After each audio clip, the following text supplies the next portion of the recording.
Tidak ada yang tahu pasti di mana makam Syekh Subakir.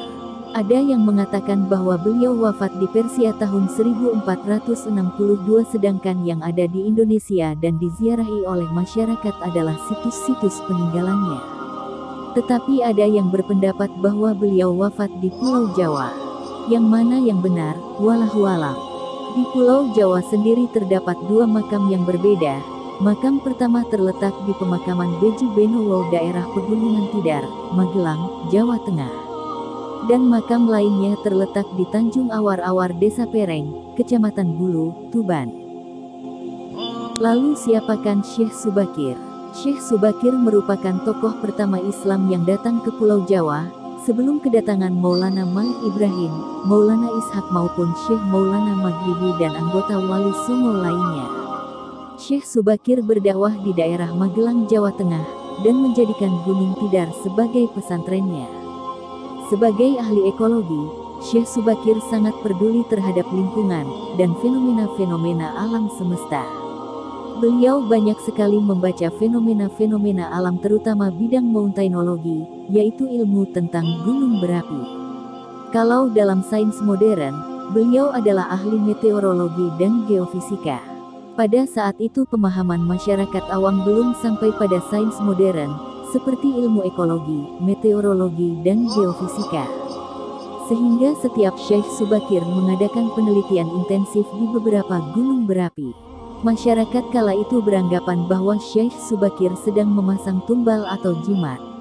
Menyadari akan keterbatasan pemahaman masyarakat tentang ilmu ekologi, Syekh Subakir berulang kali menerangkan kepada masyarakat bahwa dirinya adalah peneliti lingkungan dan mentadaburi alam semesta, agar kita bertambah takwa dan mensyukuri nikmat kepada Allah.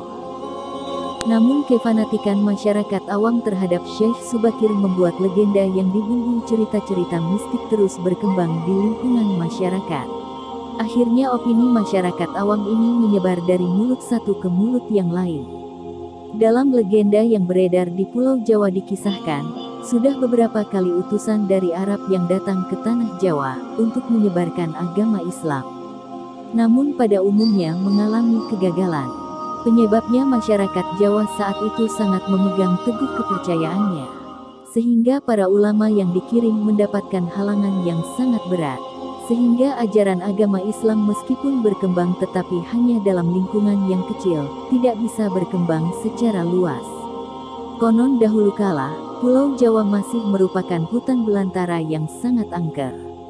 Datanglah seorang syekh dari Persia yang bernama Syekh Subakir.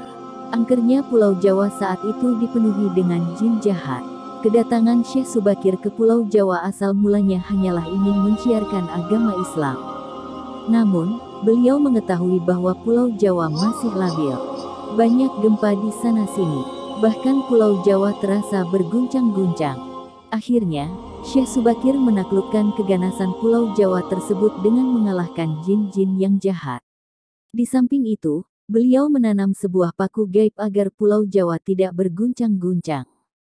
Setelah paku ditanam, maka Pulau Jawa sudah stabil. Konon ada 3 paku yang ditanam oleh Syekh Subakir.